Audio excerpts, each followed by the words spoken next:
The discovery of the Wolbachia bacteria began in 1924 by two scientists, Marshall Hertig hello, and S. Burt Wolbach hello, in house mosquitoes.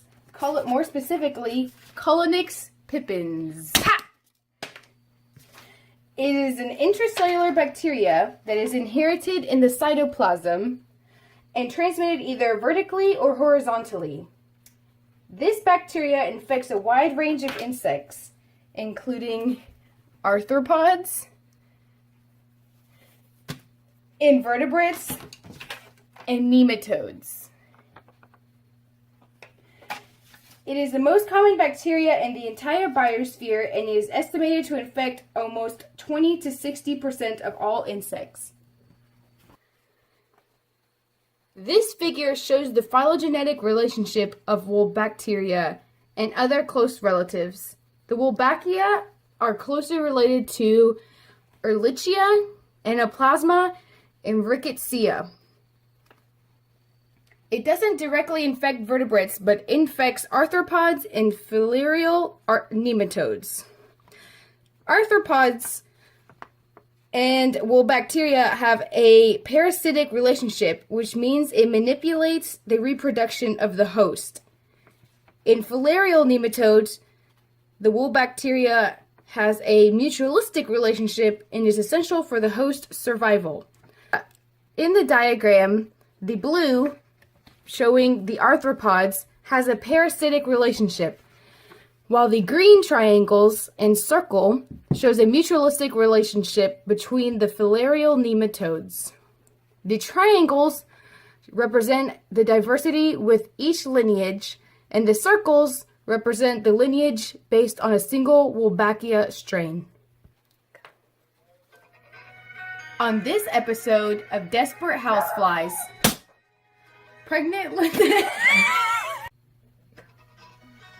On this episode of Desperate Houseflies, pregnant Lynette and her husband Tom take a little trip to the gynecologist for an ultrasound. Oh, Lynette! It's Dr. Wazowski! Oh, come in! Congratulations! You're having octuplets! Woo! We ran some blood work and you and your babies are healthy, but I'm afraid I'm going to have to ask your husband to leave the room for a minute. I have some personal business to talk to you about. Although your blood work came back healthy, you guys tested positive for Wolbachia, which was negative on the gram stain. But what does that mean? What does that mean? Girl, hide your nieces, hide your auntie, hide your mama, cause your husband gonna die. Go get it. Did I just hear somebody say die? Lynette, don't you see this on this projector screen? This is the morphology of the Wolbachia bacteria. It's rod and cockeye shaped. Go ahead and get on up, girl. Step into my office and we'll talk about this more privately. Alright, Lynette, let me go ahead and tell you a little thing or two about this Wolbachia bacteria. Okay, Dr. Wazowski. The ecological role of Wolbachia often involves three different types of symbiotic relationships: mutualism, parasitism, and even sometimes commensalism. This is also closely intertwined with its metabolic processes, but I'll talk to you more about that in a second. Let's focus now on its mode of transmission.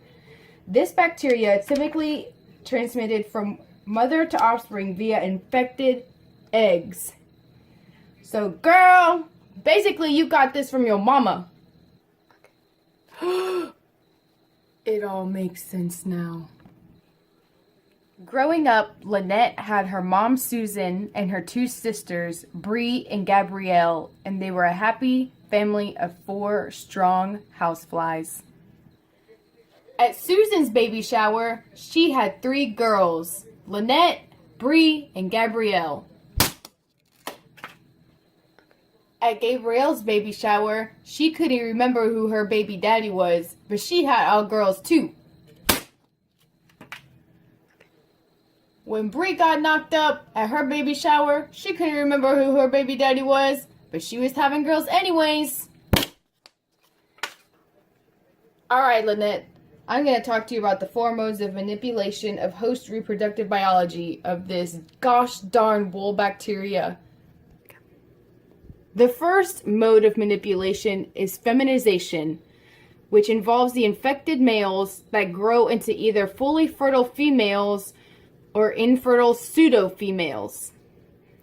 The second mode is parthenogenesis, in where the female's ability to reproduce asexually, meaning that they don't need a male to have babies.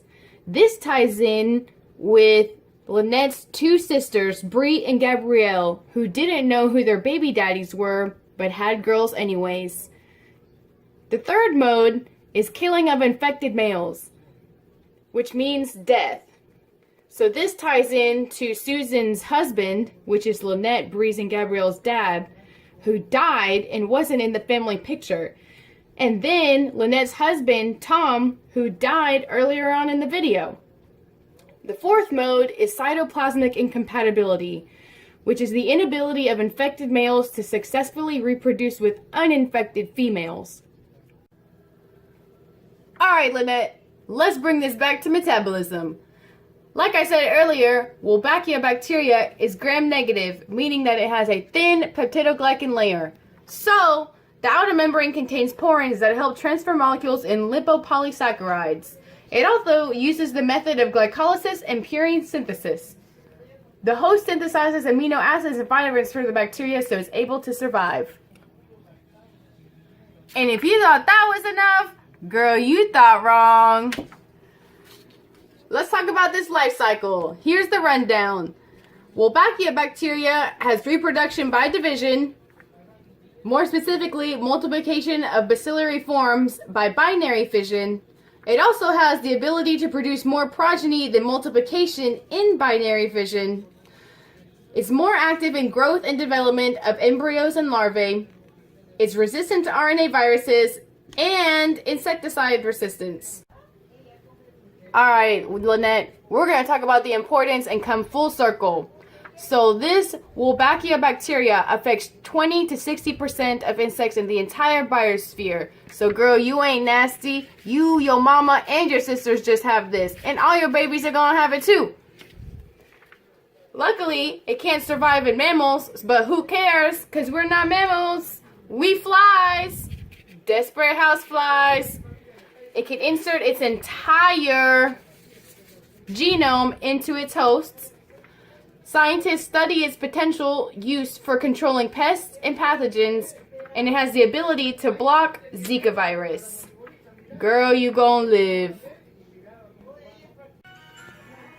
And this concludes today's episode of Desperate Houseflies.